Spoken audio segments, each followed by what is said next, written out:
네, 오늘은 사무엘하 18장 24절에서 33절까지의 말씀을 함께 교독했습니다.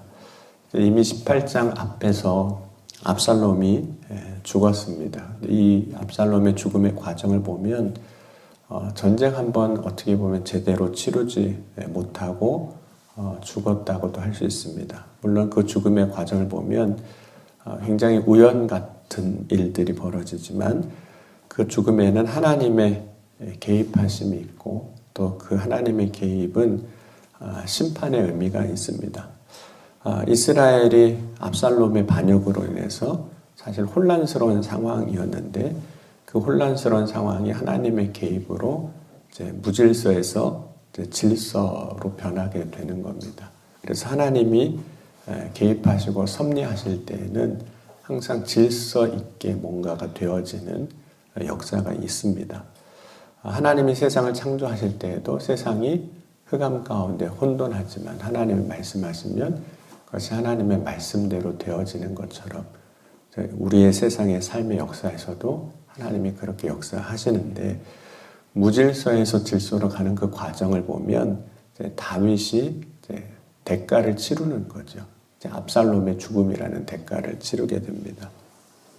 압살롬이 죽었을 때 요압은 이 소식을 다윗 왕에게 즉시 전하지 못하게 말립니다. 왜냐하면 압살롬이 다윗을 반역한 건 맞지만 그래서 대적이 되고 원수가 된 건 맞지만 압살롬이 죽었다는 소식을 다윗이 좋아하지 않을 것이라는 것을 알고 있기 때문입니다. 왜냐하면 압살롬은 물론 반역하는 사람이지만 어쩔 수 없이 다윗의 아들입니다. 하지만 아히마아스가 지속적으로 요구를 하니까 요압은 압살롬의 죽음에 대해서 다윗 왕에게 전할 수 있도록 허락을 합니다. 그래서 먼저 이제 구슬 사람이 소식을 전하러 갔다가 이제 압살롬이 그 뒤를 달려가서 그 소식을 전하게 되는 거죠. 다윗이 이제 성문 사이에 앉아 있다가 파수꾼으로부터 소식 전하는 사람이 온다는 것을 알게 됩니다. 파수꾼이 소식 전하는 자가 아히마아스라고 이야기하자 그가 좋은 사람이기에 좋은 소식을 전해줄 거라고 여겼습니다. 아히마아스가 왕에 가서 이제 지금까지 된 일을 전하는데 이렇게 전합니다. 18장 28절 보면 아히마아스가 외쳐 왕께 아뢰되 평강하옵소서 하고 왕 앞에서 얼굴을 땅에 대고 절하며 이르되 왕의 하나님 여호와를 찬양하리로소이다. 그의 손을 들어 내 주 왕을 대적하는 자들을 넘겨주셨나이다 라고 이야기하면서 왕의 대적을 넘겨주신 하나님을 찬양하는 일을 먼저 합니다. 이 말은 곧 결국은 다윗의 승리를 의미하거든요. 하지만 아히마아스가 말하는 내용을 보면 압살롬이 죽었다라는 내용을 정확하게 전하고 있지는 않습니다. 그리고 아히마아스는 다윗 왕이 압살롬에 대한 소식을 묻게 될 때 이렇게 대답을 합니다. 29절에 보면 왕이 이르되 젊은 압살롬은 잘 있느냐 하니라. 아히마아스가 대답하되 요압이 왕의 종 나를 보낼 때 크게 소동하는 것을 보았으나 무슨 일이 있는지 무슨 일인지 알지 못하였나이다 하니. 그러니까 다윗이 이제 이렇게 물은 이유는 사실 다윗이 자신을 따르는 무리에게 압살롬과 전쟁하러 나가기 전에 이 젊은 압살롬에 대해서 너그러이 대우하라라고 명령을 했습니다. 여기서 너그러이 대하다라는 이 말은 다른 의미로는 부드럽게 이런 의미가 있습니다. 그런 전쟁에서 대적의 장수를 부드럽게 대해달라. 이 말은 거칠게 대하지 말라 이런 의미인 거죠. 대적자로 대우하지 말고 설령 잡더라도 왕의 아들로 대우하라 이런 의미가 이제 담겨 있습니다. 그러니까 다윗이 이러한 명령을 했던 이유는 앞서 이야기한 거지만 나를 반역한 아들인 건 맞지만 여전히 아들인 거죠. 사랑하는 아들인 겁니다. 그 사실이 변함이 없는 겁니다. 근데 결과는 이제 다윗이 명령한 것처럼 혹은 기대한 것처럼 너그러이 대우하지는 않았던 거죠. 아히마아스는 사실 있는 그대로 다윗에게 보고를 못합니다. 다윗의 마음을 알기 때문에 그 사실을 그대로 전하지 못하는 거죠. 다만 큰 소동이 있었지만 무슨 일인지는 모르겠다. 여기까지만 이제 보고를 합니다. 아히마아스보다 사실 먼저 출발을 했지만 이제 아히마아스가 앞질러서 이제 왔고 늦게 도착한 구스 사람이 다윗에게 이제 보고를 하는데 18장 31절 보면 여호와께서 오늘 왕을 대적하던 모든 원수를 갚으셨나이다 이렇게 보고를 합니다. 이 보고는 먼저 와서 보고한 아히마아스와는 크게 다르지 않습니다. 28절과 비교해 보면 거의 같은 내용이에요.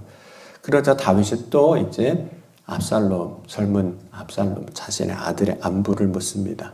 그런데 구스 사람은 이 압살롬의 죽음을 숨기지 않습니다. 다만 완곡하게 표현을 해요. 오늘 32절 보면 왕이 구스 사람에게 묻되 젊은 압살롬은 잘 있느냐? 구스 사람이 대답하되 내 주 왕의 원수와 일어나서 왕을 대적하는 자들은 다 그 청년과 같이 되기를 원하나이다. 여기서 그 청년은 젊은 압살롬을 이야기하거든요. 그러니까 원수가 다 젊은 청년과 같이 되기를 원합니다. 이 말을 다윗이 딱 듣는 순간 다윗은 난 거죠. 압살롬이 죽었구나. 그러니까 이제 이 구스 사람은 소식을 전하긴 하는데 다윗의 마음은 여전히 알잖아요. 그러니까 직접적인 언어를 통해서 표현하지 아니하고 이제 돌려서 이렇게 알아듣게 이야기합니다. 충청도 사람이 돌려서 말하잖아요. 잘. 네. 됐슈 그러면 진짜 됐는지는 모르겠는데 일단 돌려서 얘기를 했습니다. 다윗이 구스 사람의 그 이야기를 듣고 그 의미를 깨닫고 굉장히 마음 아파합니다. 그리고 위층으로 올라가서 웁니다. 다윗이 이런 고백을 해요. 울면서 내 아들 압살롬아, 내 아들 압살롬아, 차라리 내가 너를 대신하여 죽었더라면 압살롬 내 아들아, 내 아들아. 차라리 내가 죽었으면 나았을 것을 이런 이야기를 하는 거죠. 압살롬의 죽음에 대해서 다윗이 이런 고백을 하는 이유는 그 죽음의 책임에 다윗의 책임이 있기 때문에 그렇습니다. 아마도 다윗은 울면서 자신이 그 아들을 바르게 하지 못했던 자신에 대해서 자책하는 것도 있는 거죠. 왜냐하면 압살롬이 여기까지 오는 과정에서는 다윗의 잘못이 분명히 있습니다. 압살롬이 이제 그 암논을 죽이는 그 과정에서 보면 다윗이 침묵했던 일이 있었거든요. 다윗의 잘못에 대해서 훈계하지 않았던 겁니다. 침묵으로 압살롬을 훈계하지 않은 것이 오늘 그 압살롬을 죽음까지 오게 하는 결과를 만든 겁니다. 물론 그때 훈계하지 않은 것이 직접적인 결과는 아니에요. 왜냐하면 세월이 이미 많이 흘렀기 때문에 그렇습니다. 그런데 압살롬의 삶의 방향을 바꾸지 않은 것에 대한 책임은 다윗에게 분명히 있는 겁니다. 그때 바꿔줬어야 되는 거예요. 잘못된 길로 갈 때 바꿔줬어야 되는데 그때 못한 책임이 있는 거죠. 물론 그 당시에 다윗은 압살롬에 대해서 이렇게까지 되게 하고 싶은 마음이 있어서 그런 건 아닙니다. 그런데 그때 자신이 침묵했던 것이 지금 자신의 삶에도 영향을 주고 있는 것을 이제 보게 되는 거죠. 다윗은 아마도 그런 생각을 했을 겁니다. 압살롬 한 사람의 일탈은 그 사람의 인생에서 일탈로 끝날 것으로 생각하는 거죠. 그러나 한 사람의 일탈이 한 사람의 일탈로 끝나지 아니하고 시간이 지나고 보니까 부모의 삶이죠. 다윗의 삶에도 영향을 줬고 온 이스라엘 백성의 삶에도 영향을 주는 사건이 되어버린 겁니다. 근데 그때는 별거 아닌 걸로 여길 수 있어요. 왜냐하면 그 사람의 그냥 개인 문제일 수 있으니까. 그런데 그 개인 문제처럼 보이는 그것이 나중에 시간이 지나고 보니까 가정 문제고 사회 문제가 되어버린 거죠. 여러분, 때로는 오늘 나의 삶에 주어진 일들 중에서 하고 싶지 않은 일들도 꽤 있습니다. 물론 자식 문제이긴 하지만 어떤 때는 그냥 아유, 내가 그것까지 뭐 지가 알아서 지 인생 사는 거지. 이렇게 생각할 수도 있잖아요. 내 문제로 내가 이렇게 간섭하고 싶지 않은, 하고 싶지 않은 일들이 있습니다. 내 일이 아니라고 생각하고 싶어요. 그러나 그렇게 생각하는 일들 중에는 반드시 내가 해야 할 일이 있다는 겁니다. 내가 책임져야 할 일이 있고 내가 감당해야 할 일들이 있습니다. 그것을 잘 분별해서 내가 해야 할 일이라면 그 순간 그 일에 이렇게 참여하는 것 혹은 끼어드는 것 혹은 책임지는 것이 힘들고 어려워도 혹은 귀찮아도 감당을 해야 하는 거죠. 그것이 결국에 미래의 나의 삶에 영향을 주는 것이고 가정에 또 공동체에 영향을 주는 일이 되기 때문입니다. 여러분 그렇다고 해서 이제 부모가 자녀의 모든 삶에 간섭을 해야 한다 그런 뜻은 아닙니다. 이것이 내가 해야 할 일인지 해야 할 일이 아닌지를 이제 분별을 해야 하는 거죠. 여러분 다윗이 부모로서 마땅히 해야 할 일이 있는데 그것을 하지 않았을 때 그 결과가 그 순간에는 나타나지 않았지만 나중에 시간이 지난 후에 나타난 겁니다. 모든 일에 있어서 다 같은 역사입니다. 여러분 처음은 시작한 지 얼마 안 된 그 상황에서는 고치기가 쉽습니다. 바꾸기가 쉬운 거죠. 그런데 시간이 지나고 난 다음에는 이 고치기가 어렵습니다. 습관도 처음에는 금방 고쳐지잖아요. 그런데 그것이 내 삶의 일부가 되면 고치기가 너무 어려워지는 거죠. 그럼 말로 처음에는 고치기 쉬운데 시간이 지나면 말로 고쳐지지가 않습니다. 그러니까 말로 해서 될 때가 있는 거예요.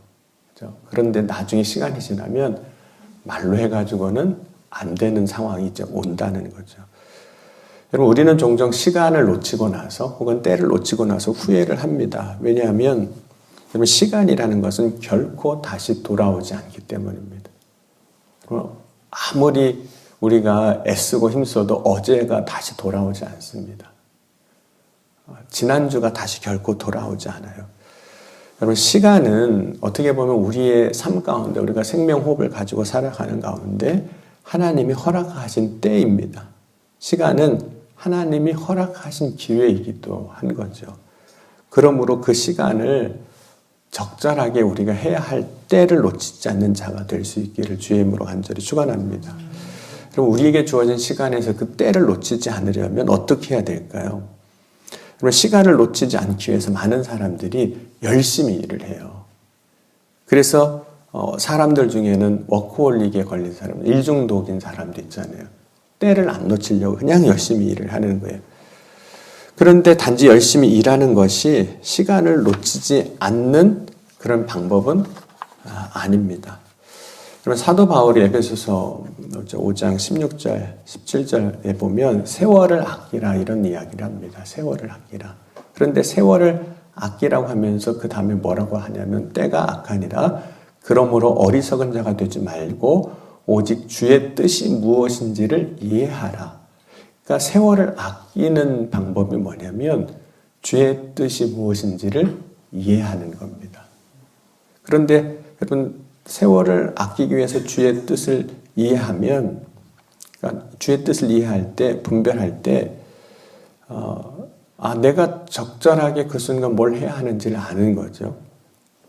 여러분 우리는 열심히 일을 했지만 때로는 헛일일 수도 있어요. 그 일이. 뭐 군대에서 있었던 얘기긴 한데 이제 훈련을 하다 보면 이제 고지를 점령한 훈련을 합니다. 그럼 이제 지휘관이 지도를 펴놓고 이제 지정한 고지를 찾아가서 점령하는 게 훈련이거든요.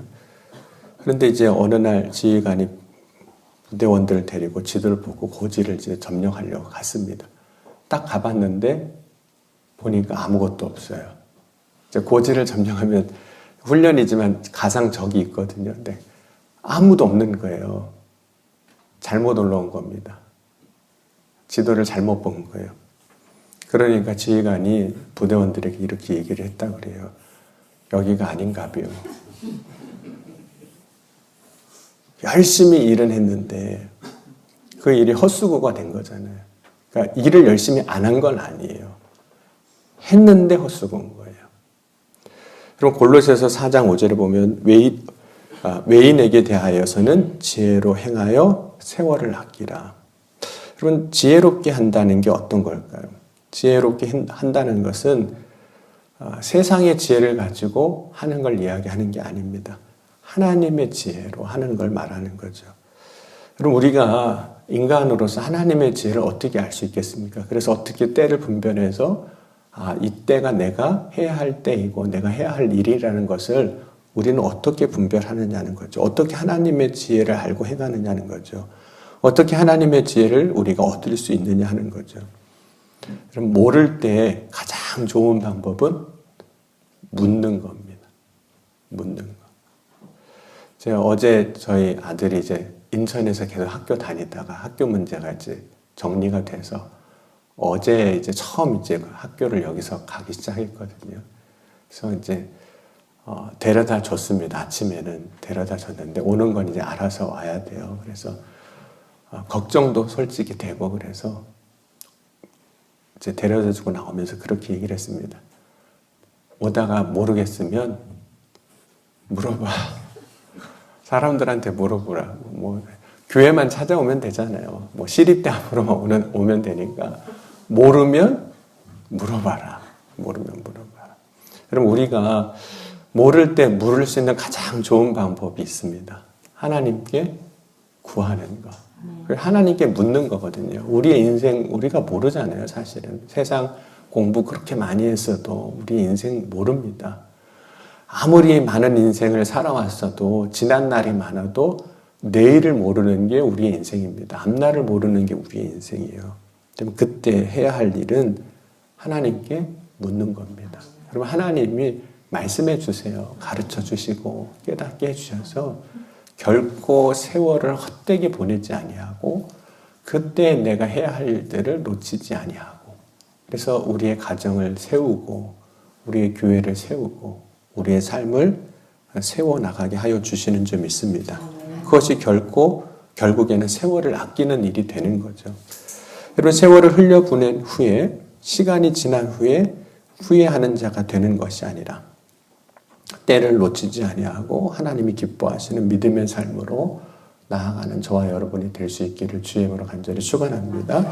오늘 말씀 통해서 두 가지를 붙잡고 기도하셨으면 좋겠습니다. 나의 인생에서 세월이 지난 후에 후회했던 일이 무엇인가를 돌아보고 세월을 놓치지 않기 위하여 이 시간 하나님 앞에 기도하고 응답받아서 하나님의 지혜로 살아가는 자가 되게 해달라고 이 시간 함께 기도할 수 있기를 간절히 바랍니다. 기도하시겠습니다. 지금도 살아계시고 역사하신 하나님, 오늘 이 아침에도 주님을 바라고 소망하며 믿음으로 나아갑니다. 우리의 인생 가운데 우리가 마땅히 해야 할 일들을 놓치는 인생이 되지 아니하게 하시고 그 순간 무엇을 해야 하는지 하나님께 묻고 깨달아 알게 하여 주셔서 세월을 아끼는 자가 되게 하시고 하나님 주시는 복된 인생을 살아가는 믿음의 삶이 되게 하여 주옵소서.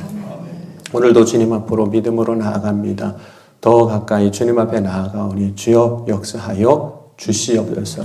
주님께서 능히 각 사람 가운데 행하여 이루어 주실 것을 믿사오며 예수님의 이름으로 간절히 기도하옵나이다. 아멘.